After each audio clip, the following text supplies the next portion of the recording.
कि ये लड़की जैसे ही सुबह सोकर उठती है तो उसे बहुत थकान महसूस होती है। उसे पिछली रात जो हुआ वह कुछ भी याद नहीं रहता, क्योंकि उसके साथ कुछ बुरा हुआ था जो उसे बिल्कुल भी याद नहीं है। वह एक स्कूल में फिजिकल टीचर थी। तभी उसका पति उसे बताता है, तुम रात में कुछ बड़बड़ा रही थी लेकिन मेरी समझ में कुछ भी नहीं आया। बात करते वक्त उसका पति सुजीत उसे बताता है कि शायद तुमने अपनी कान की बाली कहीं गिरा दी है। अब देविका की टेंशन बढ़ने लगती है और वह पूरे घर में अपनी बाली को ढूंढने लगती है, लेकिन उसे वह कहीं नहीं मिलती। उसका पति ज्यादा सीरियस न होकर हॉस्पिटल में अपने काम पर चला जाता है। पति के काम पर जाते ही देविका अपने सारे कपड़े उतार कर अपने शरीर के निशान को देखकर सोचने लगती है कि आखिर मेरे साथ कुछ तो हुआ है। अब वह स्कूल जाकर वॉचमैन से बैडमिंटन कोर्ट की चाबी मांगती है। वॉचमैन उससे कहता है, टीचर आप कल बैडमिंटन कोर्ट को बंद किए बिना ही चली गयी। शायद आप कल नींद में थी। सच में उसके साथ कुछ गलत हुआ था, लेकिन उसे कुछ याद नहीं था। इसीलिए वह बैडमिंटन कोर्ट में जाकर कुछ याद करने की कोशिश करती है, पर उसे कुछ याद आए तब ना। लेकिन तभी उसे अपनी एक कान की बाली मिल जाती है। अब परेशानी की बात यह है कि पिछले 4 सालों से देविका को कोई बच्चा नहीं हुआ था, लेकिन अब अचानक उसकी प्रेगनेंसी रिपोर्ट पॉजिटिव आ गई। अब देविका की कान की बाली मिलने पर उसकी महिला मित्र गीता वहाँ आ जाती है और वो गीता से कहती है, तुम्हारे 12 स्टूडेंट्स में से 8 स्टूडेंट्स ने टॉप किया है। लेकिन गीता उससे कहती है, तुम अभी भी उदास लग रही हो। लेकिन देविका उसे कुछ नहीं बताती। जब उसे पता चलता है कि उसकी प्रेगनेंसी रिपोर्ट पॉजिटिव है तो वो उसे कैंसिल करने के लिए खुश नहीं थी, क्योंकि उसे पक्का यकीन और डर था कि यह बेबी उसके पति का नहीं किसी और का है। लेकिन किसका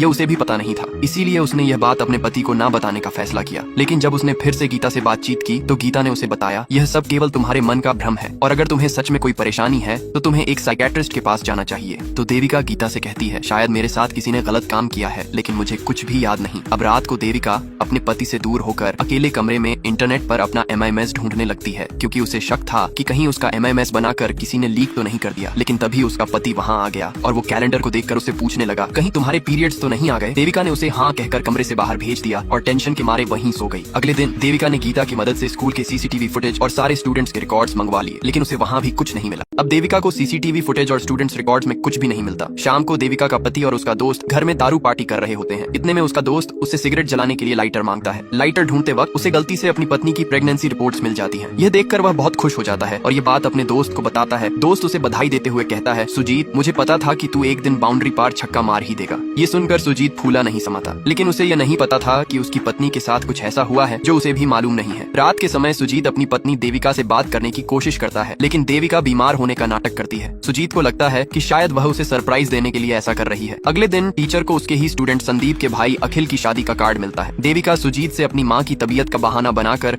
अपने गांव चली जाती है, क्योंकि संदीप का घर उसी के माँ के गांव के पास था। उसे शक था कि यह सारा कांड उसके स्टूडेंट्स ने मिलकर किया है। वह वहाँ पहुँच जाती है। शादी के हंसी खुशी के मौके पर कोई दूल्हे के ऊपर एसिड फेंक कर चला जाता है। यह काम अखिल की एक्स गर्लफ्रेंड का होता है, जो इस शादी से बिल्कुल भी खुश नहीं थी। अब परेशानी की बात यह है कि सुजीत को डॉक्टर से पता चलता है कि देविका उसके बच्चे का एबॉर्शन कराना चाहती है। अब काफी रात होने के बाद संदीप टीचर को बस स्टैंड पर छोड़ने के लिए जाता है। रास्ते में टीचर उससे अपने बाकी दोस्तों के बारे में पूछती हैं। इस पर संदीप टीचर को बताता है कि अब तो सारे दोस्त सेटल हो गए हैं। अब देविका अपने घर पहुंचकर यह सारी बात अपनी छोटी बहन को बताती है। यह सुनकर उसकी बहन रोने लगती है और उसे हिम्मत से काम लेने की सलाह देती है। दूसरी तरफ जब सुजीत को पता चलता है कि देविका अपने बच्चे का अबॉर्शन कराना चाहती है तो उसे यह जानकर बड़ा धक्का लगता है, क्योंकि इतने सालों बाद उनके घर में कोई बच्चा आने वाला था। इसी बीच देविका अपने पिता के एक गहरे दोस्त से मिलती। उनसे मिलने पर उसे पता चलता है कि उसके पिता पहाड़ तोड़ने का काम करते थे, जिसके लिए वे बॉम्ब बनाया करते थे। 18 साल पहले उसके पिता की मौत हो चुकी थी। इसके बाद देविका अपने घर लौट जाती है। घर पहुंचने के बाद उसे उल्टी होने लगती है। यह देखकर सुजीत उसके बच्चे और प्रेगनेंसी के बारे में पूछने लगता है। इसीलिए देविका उसे सब कुछ बताने लगती है। अब फ्लैशबैक में दिखाया जाता है कि देविका के स्कूल में एक बड़ा स्पोर्ट्स कंपटीशन होता है, जिसमें दूसरे स्कूल के स्टूडेंट्स ने भी भाग लिया था। इवेंट खत्म होने के बाद सभी वहाँ से जा चुके थे, लेकिन कुछ स्टूडेंट्स अभी भी बैडमिंटन ग्राउंड में मस्ती कर रहे थे। टीचर उन्हें भी जाने के लिए कहती है। तभी उनमें से एक बच्चा, जिसका नाम मार्टिन है, टीचर को अच्छी ट्रेनिंग देने के लिए एक कैंडी देता है। टीचर उस कैंडी को खाते ही बेहोश हो जाती है। आगे क्या होगा? अब संदीप जब टीचर को छोड़ने के लिए बस स्टैंड पर जा ही रहा था तो टीचर उससे कहती है, जरा रुको,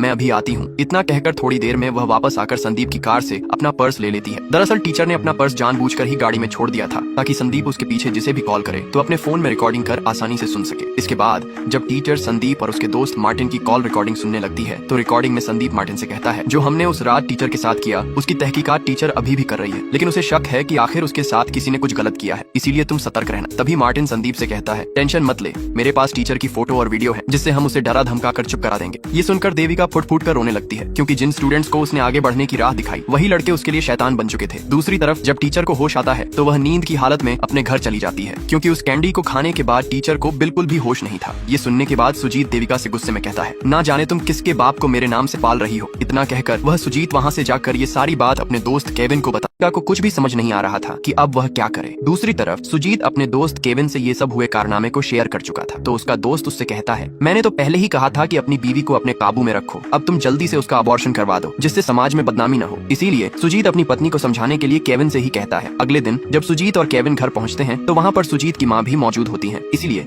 सुजीत अपनी माँ को बाहर ले जाता है। तभी केविन देविका के साथ हुए उस हादसे के बारे में बातें करते हुए कहता है, तुम बच्चे का अबॉर्शन करवा लो। ये सुनकर देविका गुस्से में आकर केविन को अपने घर से बाहर कर देती है। रात को देविका सुजीत से कहती है, यह बात तुम मुझसे भी कर सकते थे, मेरे पति तुम हो न कि केविन। इतना सुनकर सुजीत को अपनी गलती का एहसास होने लगता है। अगले दिन देविका उन स्टूडेंट्स के खिलाफ पुलिस कंप्लेंट करवाने जाती है, लेकिन सुजीत उसे मना करते हुए कहता है, तुम पुलिस कंप्लेंट मत करो क्योंकि पुलिस तुमसे बहुत गंदे गंदे सवाल करेगी और हमारी समाज में क्या ही इज्जत रह जाएगी। यह सुनकर देविका समझ जाती है कि सुजीत उसकी पुलिस कंप्लेंट नहीं करवाना चाहता। इससे देविका गुस्से में वहाँ से चली जाती है। दूसरी तरफ ऑफिस के सभी लोग सुजीत का मजाक उड़ाने लगते हैं क्योंकि केविन ने उसकी पत्नी की बात पूरे हॉस्पिटल और स्टाफ में फैला दी थी। ये सुनकर गुस्से में आकर सुजीत केविन को बुरी तरह मारने लगता है। अब सुजीत की माँ देविका को उसकी लड़ाई खुद ही लड़ने को कहती है, इसलिए देविका अपने मायके चली जाती है। अगले दिन जब सुजीत अपनी माँ से कहता है, तुमने देविका को जाने क्यों दिया, तभी उसकी माँ उसे खरी खोटी सुनाते हुए कहती है, इस बुरे वक्त में तुझे अपनी पत्नी का साथ देना चाहिए, समाज क्या बोलेगा उसके डर से पीछे नहीं हटना चाहिए। वहीं दूसरी तरफ देविका एक अजमल नाम के व्यक्ति से मिलती है। अजमल के पिता ने ही देविका को मार्शल आर्ट्स की कड़ी ट्रेनिंग दी थी, लेकिन उनके गैंगस्टर बनने के बाद देविका उनसे नफरत करने लगी थी। तभी अजमल देविका को बताता है, मेरे पिता बुरे लोगों को सबक सिखाने के लिए ही गैंगस्टर बने थे। यह सुनकर देविका का नजरिया ही बदल जाता है। तभी देविका के पास किसी का कॉल आता है और वह उसे नवीन की पूरी जानकारी और लोकेशन बता देता है। इसके बाद देविका नवीन के पास जाकर उसे चिपकने लगती है